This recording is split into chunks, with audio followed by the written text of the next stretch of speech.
Bonjour. Alors voilà, je voulais donner mon avis par rapport à tout ce que je vois en ce moment, tout ce que je constate.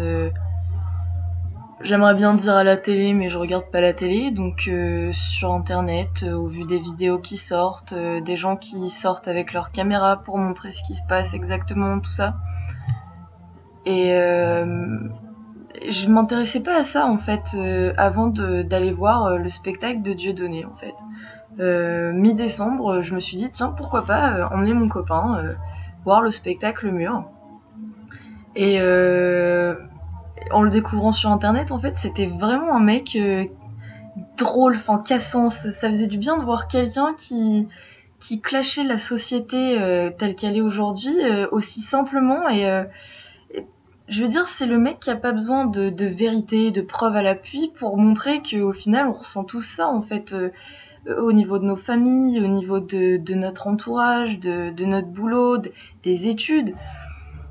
Et quand j'ai vu toute cette espèce de foin qui s'est fait sur internet, mais je me suis demandé pour qui on nous prenait.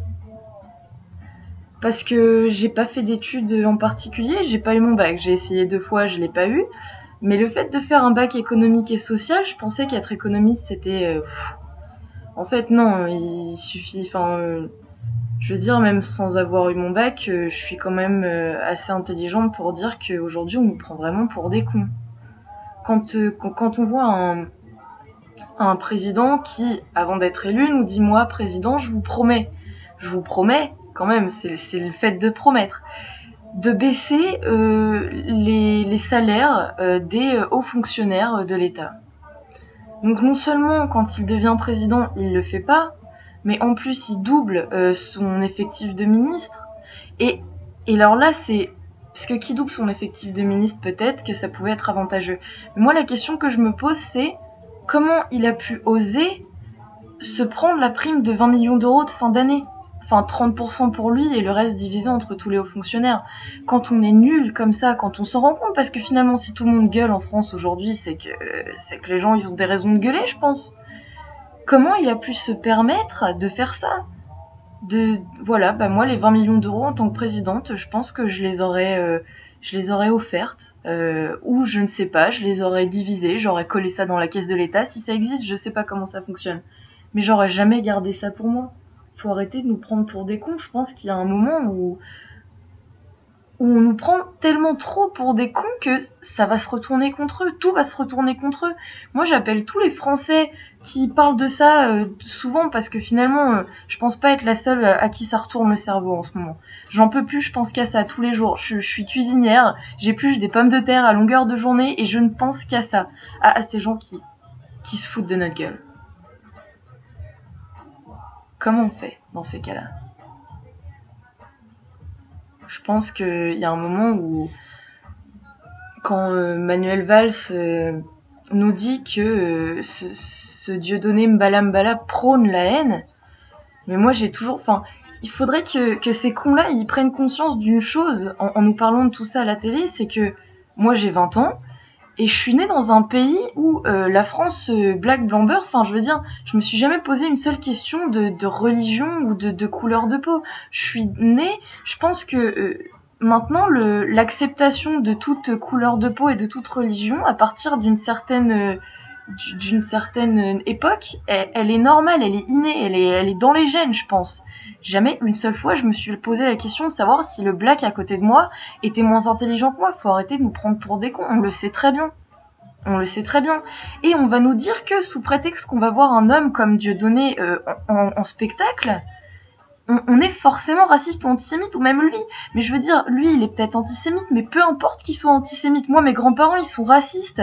Et je vais pas les envoyer en tôle pour autant. Moi, j'y peux rien si mon grand-père, il a des sales souvenirs de la guerre d'Algérie. On peut pas lui en vouloir pour ça. Bon, peut-être que Dieudonné, il a ses raisons, mais finalement, même en allant voir ses spectacles, ça nous empêche pas de penser par nous-mêmes.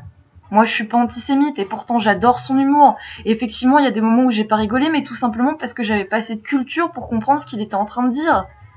Il y a un moment où il faut se poser la question de savoir est-ce qu'on veut vivre dans le déni, parce que finalement, les gens que je regarde aujourd'hui qui sont pas d'accord avec moi, parallèlement, ils vont parler des ch'tis à Ibiza. Et t'apprends quoi, toi, dans les ch'tis à Ibiza? La race humaine, elle est née pour apprendre, elle est née pour comprendre, pour se transmettre, pour se souvenir. Et nous, tout ce qu'on trouve à faire, c'est rentrer des cours assez vite pour regarder les ch'tis à Ibiza. Mais putain, mais on va où, les gars? Sans déconner, on va où?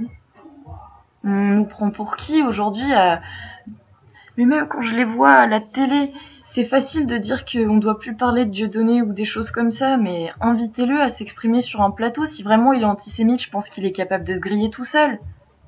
Non? Il va pas... si on l'invite sur un plateau, je pense qu'en lui posant les bonnes questions, on peut lui faire dire ouvertement par lui-même qu'il est antisémite. Alors pourquoi on l'invite pas? Pourquoi on l'invite pas? Parce que ça nous prouverait énormément de choses à nous qui pensons que Dieudonné est quelqu'un de bien. Si vraiment c'est le mal incarné, qu'on nous le montre. Parce que moi j'attends de voir pour l'instant, quand je suis allée à son spectacle, pour ceux qui y sont peut-être pas allés, sans déconner, ça vaut le détour.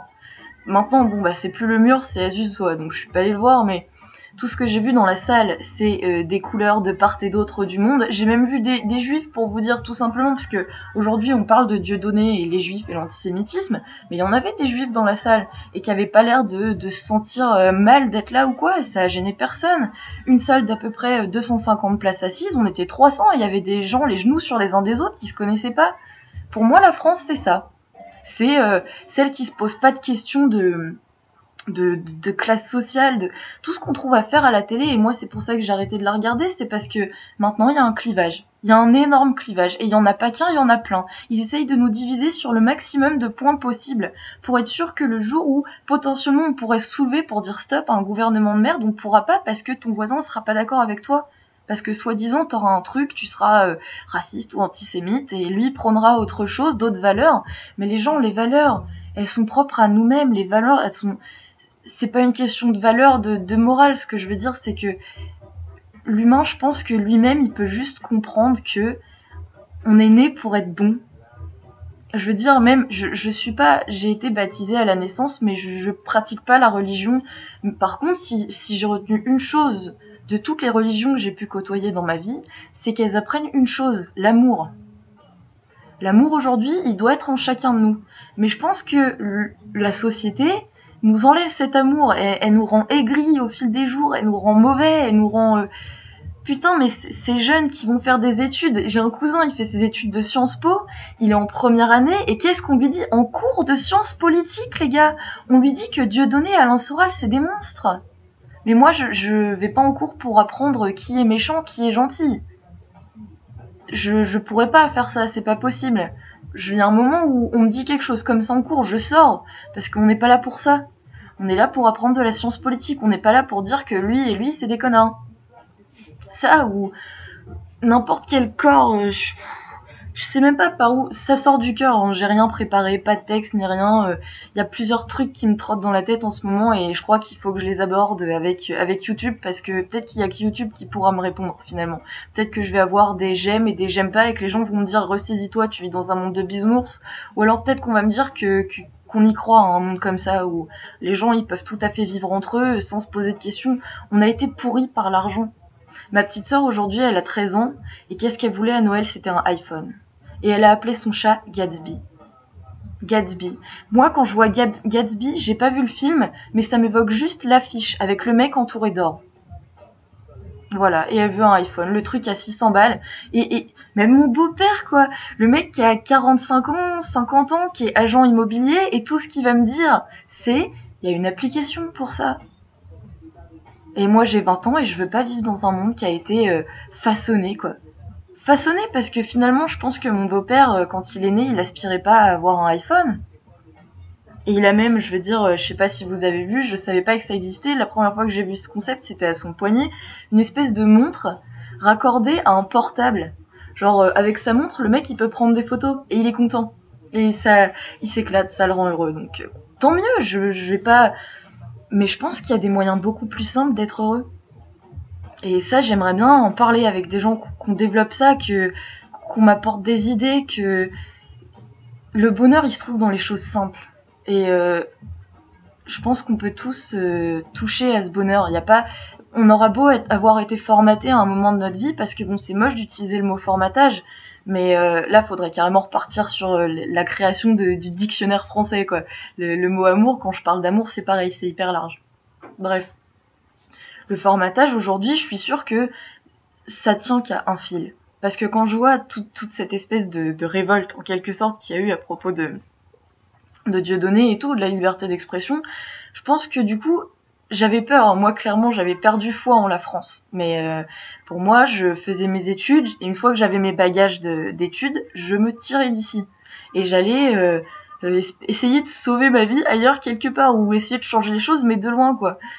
Et aujourd'hui, grâce à cette histoire de Dieudonné, j'ai envie de rester en France et d'aider les Français, quoi, les frères et sœurs de tous les jours qu'on croise dans la rue. J'ai même envie d'aller aider le connard qui va rentrer dans l'autre, dans la voiture de devant, et se barrer comme un enfoiré parce que il sait pertinemment que c'est lui qui est en faute. Je veux même aider cette personne-là. Alors qu'on aille me dire après à moi que la haine, c'est Dieudonné qui la propage, mais fermez-la. Fermez-la, à tout jamais, parce que c'est pas ça.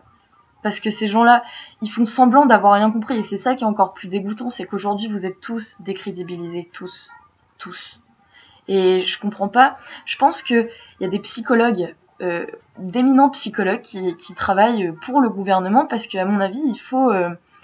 J'y connais rien, donc il y a des gens qui vont me dire mais évidemment ça existe, t'es con, ça s'appelle comme ça, je sais pas, je connais pas, mais je pense qu'il y a des psychologues qui travaillent pour le gouvernement pour dire voilà, une masse de gens, ça se gère comme ça, et qui donnent, qui disent comment il faut faire pour gérer telle ou telle chose, comment faire en politique pour que nous on vote tel endroit, des trucs comme ça.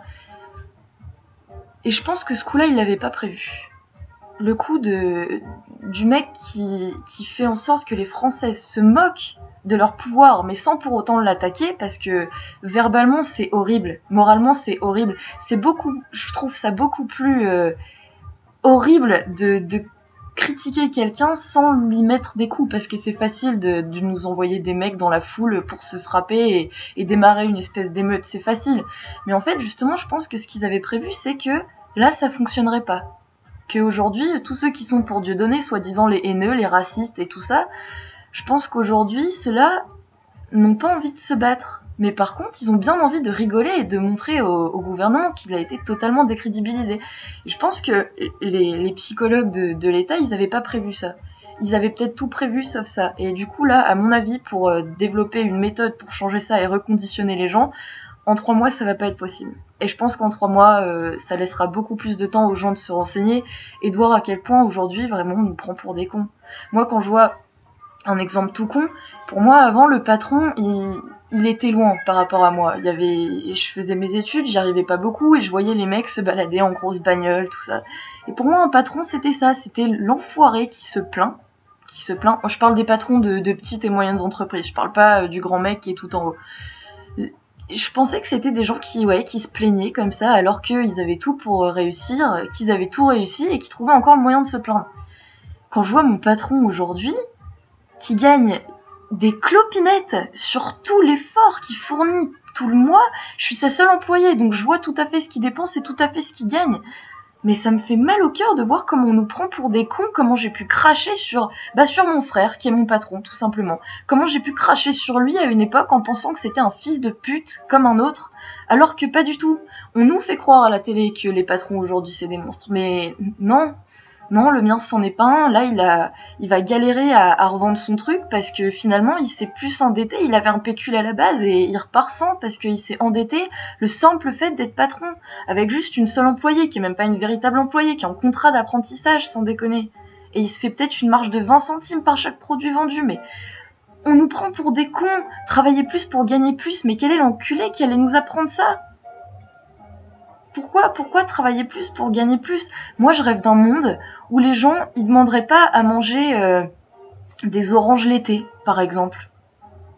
Je rêve d'un monde où, si l'hiver, il y a que les pommes de terre qui poussent, et on mange des pommes de terre, point barre, et on vide ça parce que faut arrêter c'est cette politique de consommation, mais même moi, je le vois sur moi, sans déconner, un humain, il devrait pas être formé comme ça.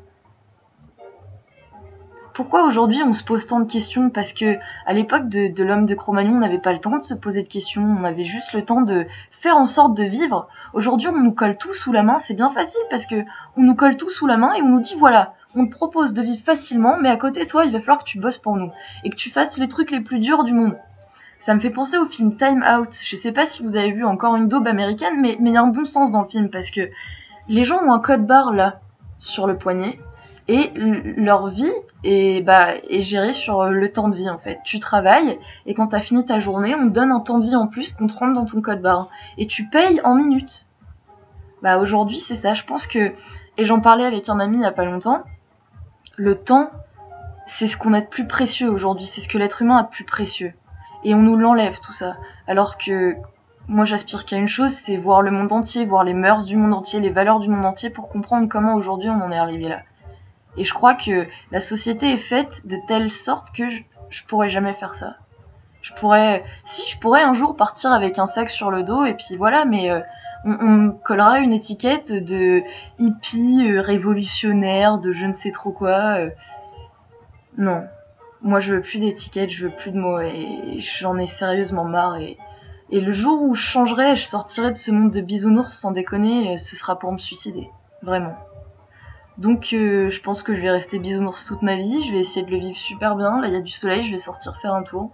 Et j'espère que le message aura été entendu, et j'espère que je vous verrai beaucoup, beaucoup, beaucoup à faire des messages comme ça, à dire clairement ce que vous pensez. On vous demande, s'il vous plaît, 15 minutes de votre temps, juste pour dire qu'on en a tous marre, que tous les Français aujourd'hui en ont marre, et peu importe leur bord. Je veux dire, ça c'est la base des bases dans ce que je viens de dire, c'est peu importe d'où on vient, il faut qu'on montre qu'on en a marre, et qu'on montre que finalement aujourd'hui on n'est plus qu'un. Tout le peuple, on n'est plus qu'un. Et que si on a bien qui se foutent de notre gueule, c'est ceux qui sont censés nous gouverner et faire en sorte que tout aille bien. Voilà, c'est bon. J'en ressortirai peut-être une autre parce que j'ai peut-être pas tout dit et je vais m'en souvenir après, mais là c'est bon, j'ai bien vidé mon sac. Merci de m'avoir écouté.